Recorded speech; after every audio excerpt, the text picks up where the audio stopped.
well, welcome back to a new video.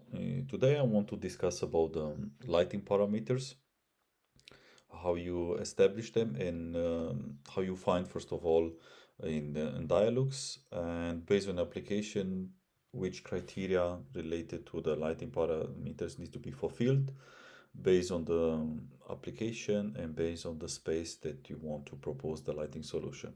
So as you can see on my screen, we have here an office building, and if I go to 3D, I already established the lighting solution only for, I would say, two office spaces, and I already run the calculation. But before just selecting the luminaires and do the lighting calculation, let's start with selection of the lighting parameters. So you need to go on following button, click on it, and then you just select the space that you want to define.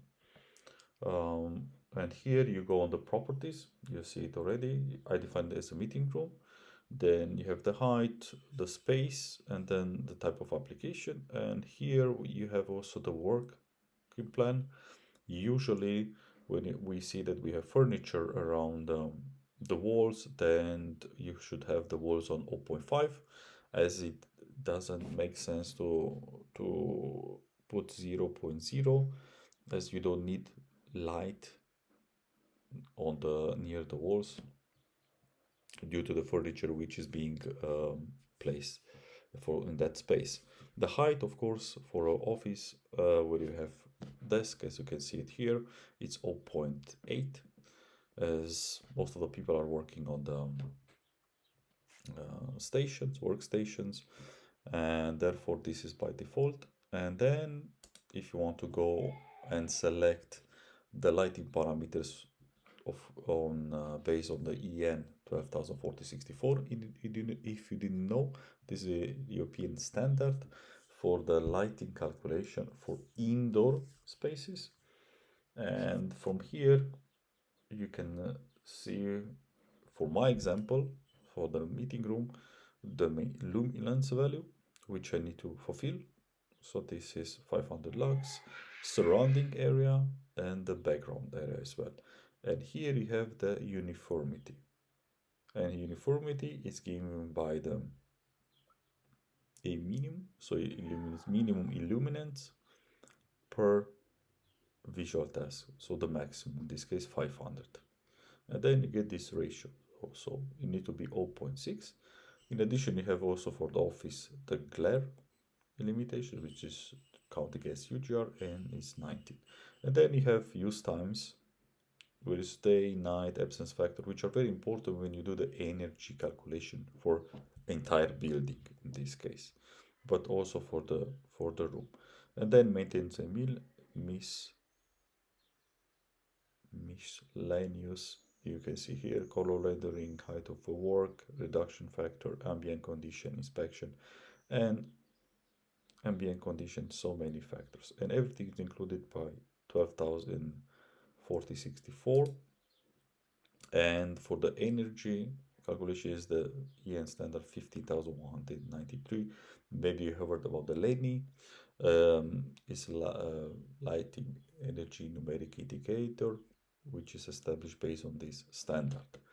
So if you want to go for a specific space, you have to click on the template selection, and for example here you see the offices, you just click on offices, or just give no.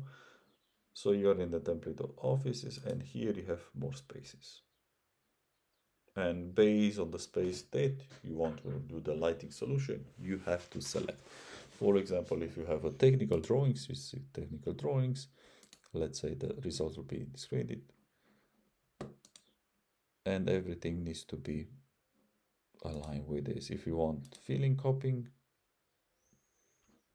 you have a new values. CAD, workplaces,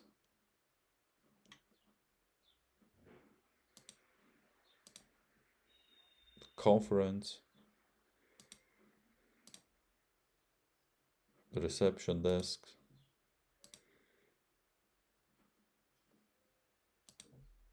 And you can do the same if you go on retail premises. So let's say you have a sales area, storage area,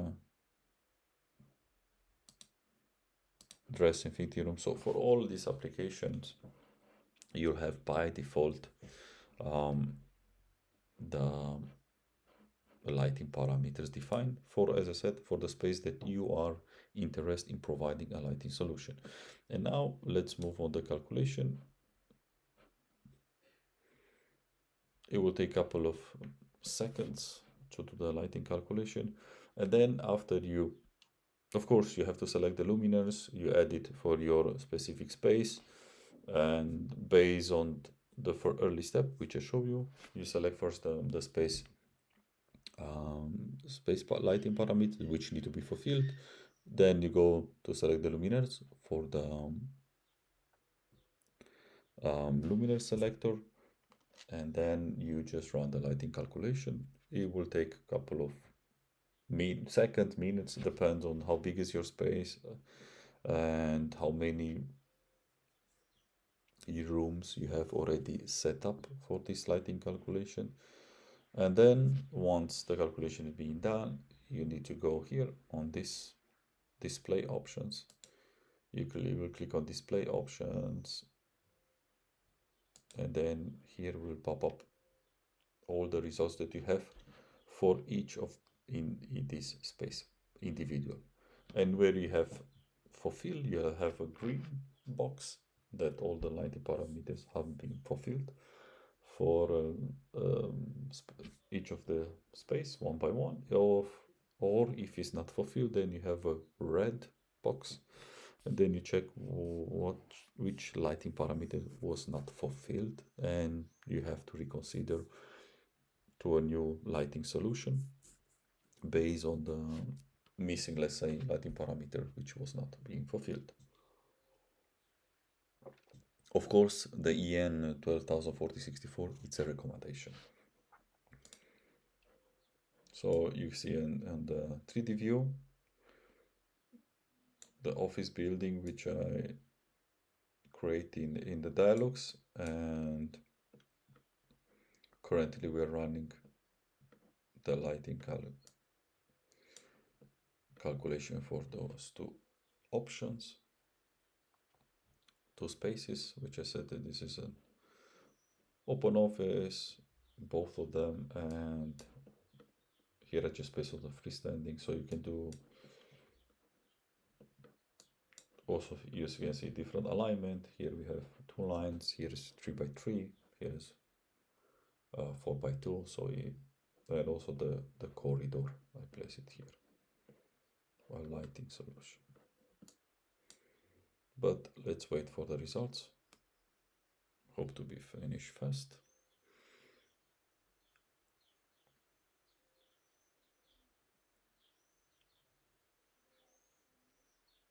Yeah, seems that it's ready.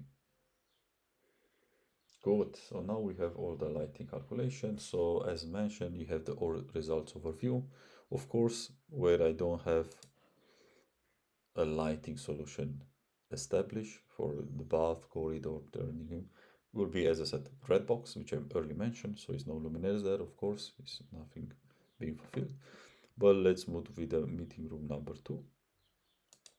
So when we select this one and we want to see it, you can just click on this icon and to see which one it is. Like you can do the same here, so you can see it automatically that this is my space. Just to be easy when you have all these spaces to identify which one are you looking at. And here to have more information, you just open this, and now it's just being selected that specific space which you are in for checking. And here we have the illuminance. So this was 500, so you have 583 lux, which is good. We are fulfilling uniformity of the space, which we had to have 0.6, if you remember from the standard, and here we 0.69, so above. Therefore, we have the green box. So for this space, we have fulfilled the lighting parameters, and we can move on to the next space and create lighting solution for the rest of the spaces of this office building. And in addition, you see also here average, minimum illuminance, maximum, mean average. This is the uniformity. Why I'm doing this video is also because I want to answer one of your questions, where I got the following question, where I can find the uniformity and how it's being calculated. So here you go. This is the uniformity explained also here. And also very important is the illuminance level have been calculated on the height of 0.8 meters. If you find this video useful, please give a like. Don't forget to subscribe to my YouTube channel. And until next time, I wish you all the best. Have a great day. Bye bye.